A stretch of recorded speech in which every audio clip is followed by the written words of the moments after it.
के बताए हो।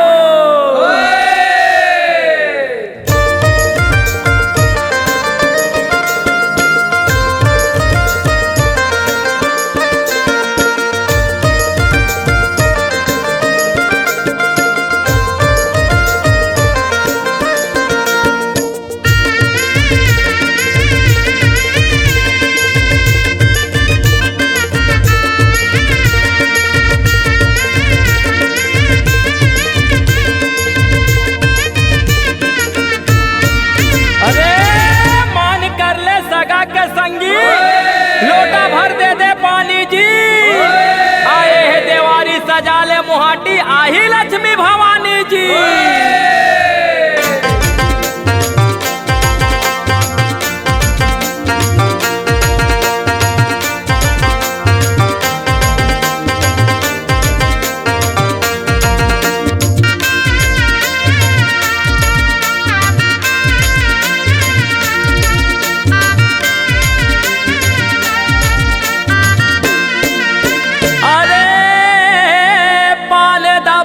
सबो चलत है संगी, और बुढ़वा बाबा जवान हो।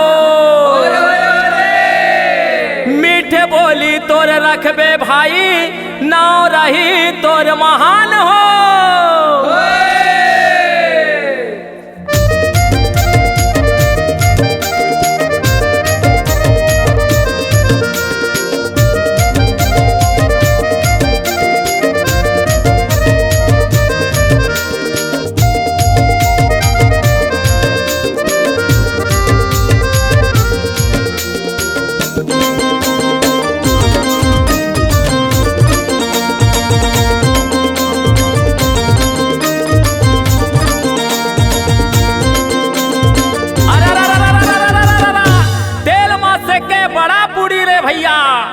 और मीठ पकवान बनाए हो, गौ माता ला सोहई बंधाए, सबो खिचड़ी खवाए हो।